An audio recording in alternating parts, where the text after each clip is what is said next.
time no see. Today on a special edition of the Friday Show, we're going to be answering one of the world's most daunting questions. What water tastes the best? Purified or spring? Or does the logo matter? Right now we're running a little behind. So, in the meantime, check out our homecoming highlights. So what do you say, Coach Newman? What are you on there?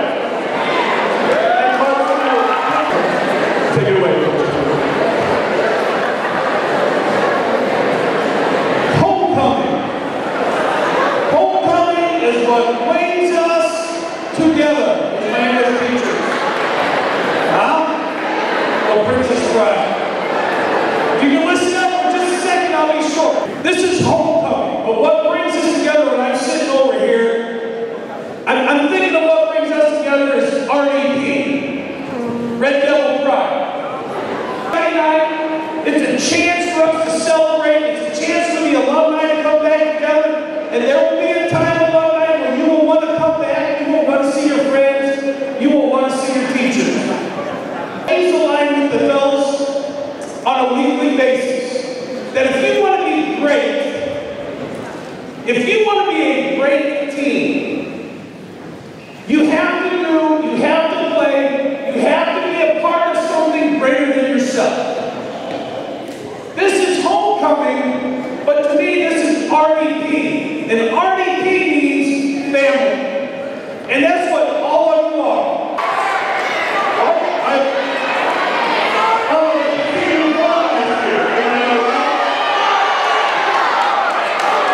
Opportunity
Exquisite.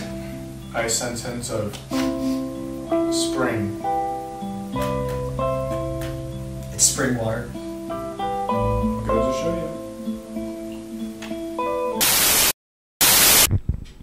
you. Oh, hello. Welcome to RDN Spelling Bee. I'm Danielle Morales, and this is my partner and color commentator, Joe Van Horsen. Joe, how are you feeling about today's contestants? Look, I feel like we've got a fantastic field of spellers today, and I really can't wait to see what they have to offer. All right. Well, in that case, let's get going.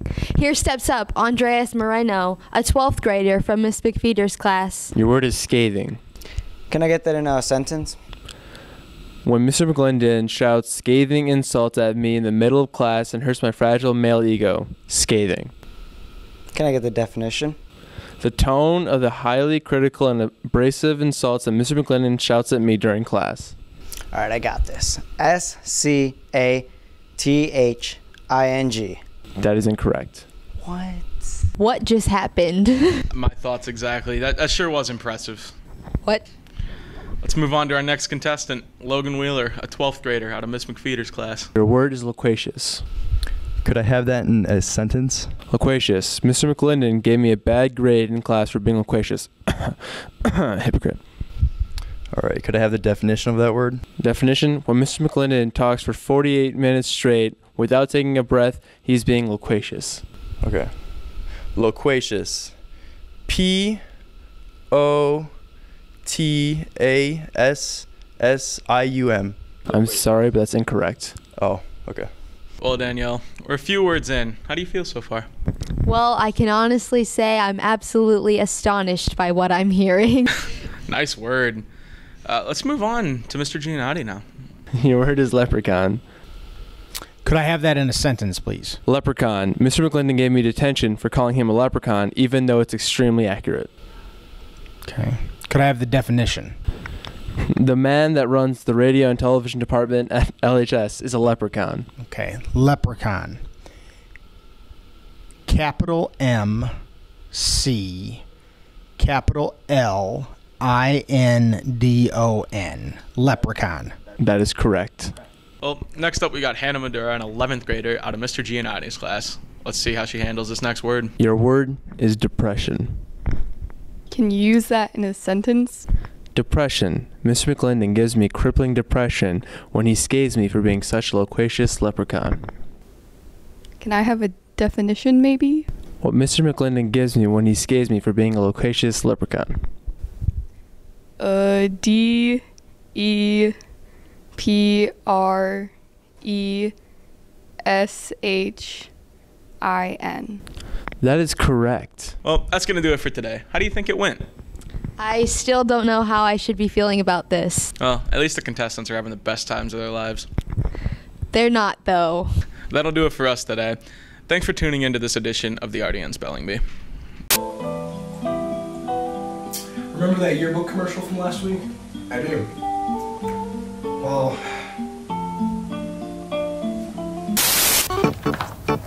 I can't find my picture. Oh, I found your picture, Carmen. Funny joke, Emily. Good thing I'm a red devil. Stop looking at last year's yearbook. Go get this year's. Did you order our yearbook, Emily? Emily, the yearbook's still in October 31st. Let's go get it! Oh, wait, I think you can get them online. Look how easy it is, Carmen. All you have to do is type in yearbookordercenter.com and you have to put in your school code. Do you know our school code? No. Well, I do. 3359. Our school yearbook. So now we can look at all of your hideous pictures. Thanks, Emily. You sure about this gauge? Yeah, it's water. It's just heavy and iron.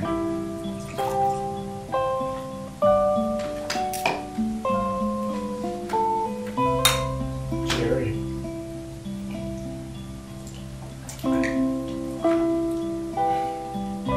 this is fantastic. Oh, I know.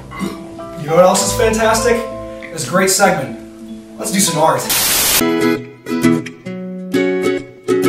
Welcome to Kitty Craft. Can you say your name? My name is Matthew. What's your name? My name is Michael. Okay, so we have Matthew and Michael, and we're gonna do a Halloween craft today. Yeah. Are you excited? Yeah, we're gonna do some tree craft. And we're gonna show you how you're gonna make it, right? Yep. We're making a spider. Yes, we are making a spider. So, are you ready to start? Yeah. Yeah. Where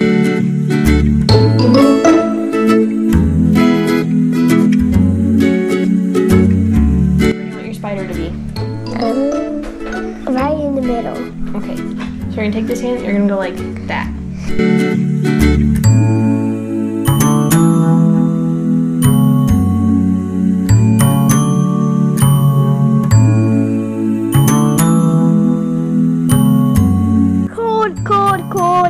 Cold.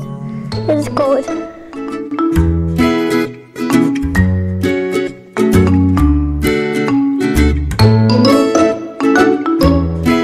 I can know how to do it. You put it in the middle. Alright. Your spider's gonna be upside down.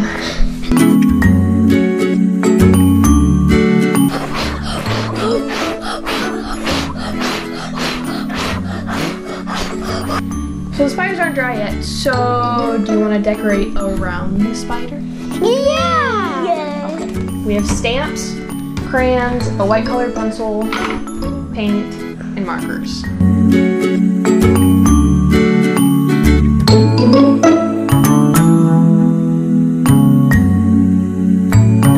That spider! Whoa, it popped! It really popped.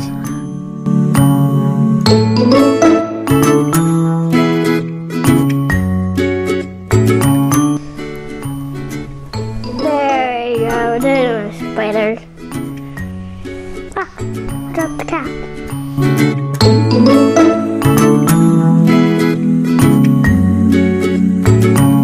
Make spider down, the pumpkin's not doing anything. The pumpkin's not doing anything.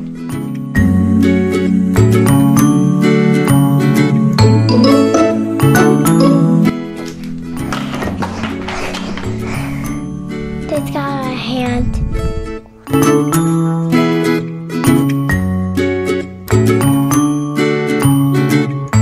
Alright, now since their spiders are dried and everything else is basically done, we're gonna add eyes to the spider. Yeah. Where are we gonna put it? Where do you want the eyes? I wanna put it. I got it. Right here. There's one eye. In the nose? Do spiders have noses? No. Okay. Mine looks cool. Mine's done. I'm still done. Mine's done. Do you like mine?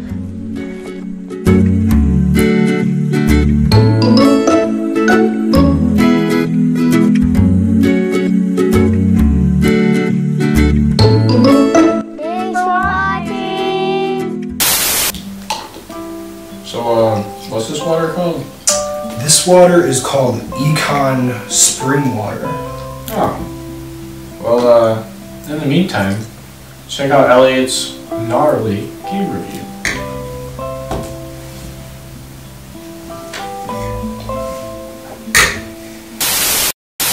Hey guys, Elliot here. Tune in next week when I review Plants vs. Zombies on Game Corner. You do not want to miss this. Hey Gage, you got the time? Always. Oh, it's 0800. You know what that means? What? It's JROTC time.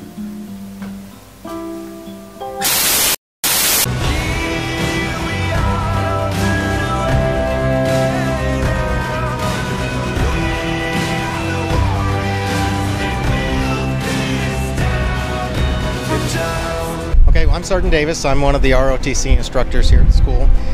Once a year, hopefully twice a year, we have an annual field day, and it's comprised of 4 athletic events in the morning. Then we'll have lunch together, and then 4 athletic events in the afternoon. This morning we had one called Flip, Carry, Crawl, and Run, where it was on the practice football field, and we had them run 100 meters carrying tires. and 100 yards, I'm sorry, 100 yards carrying tires, and then they put someone on a stretcher, carried them the other 100 yards, then they went through a low crawl, and then they sprinted the final. So that was just the one exercise that we had. Then we had 2 others, ultimate frisbee and dodgeball, and then they did the mile relay. So that's what we did this morning. This afternoon we're doing the big red ball, which is like a reverse tug of war. I'm covering orienteering, which is a lot of compass work. Then we have a trivia game, followed by push-ups, sit-ups, and pull-ups. So those are the events that we have. Hey Austin, what's Big Red Ball? Big Red Ball is essentially just like an all-out war game to where both teams go at it. It can be a mixture of everyone.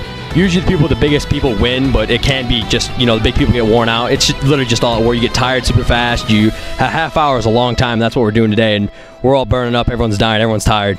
Can you tell us what flip, carry, crawl, and run?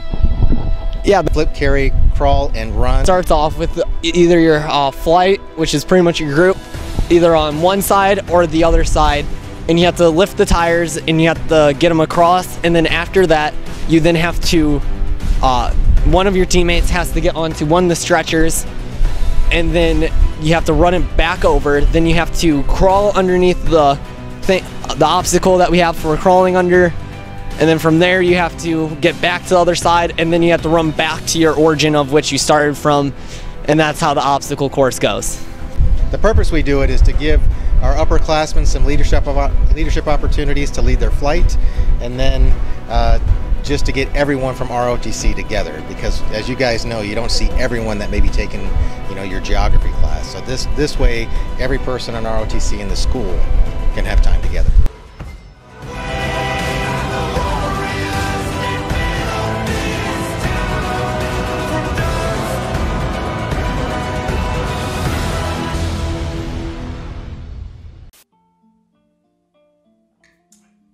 Scooby-Doo segment coming out next week? Yeah, I did. It's supposed to be pretty good. Yeah, it's going to be a really good one for our studio. What if I told you I had a sneak peek to it? Like, Scoob, we gotta check it out, man. What was he grabbing? Okay, you ready? Alright. 3, 2, 1, action. Like, that's a great idea. Let's go. Alright, you ready?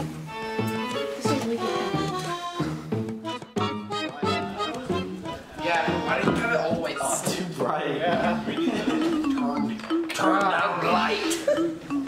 That is too bright of lamp. Alright. That's really bright. I'm gonna trip on this tripod.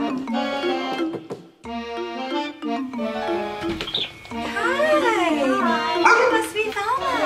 Oh my goodness, you're going to be freezing. Hey, Beast. Why is there a track spike? I don't know. Did you do track?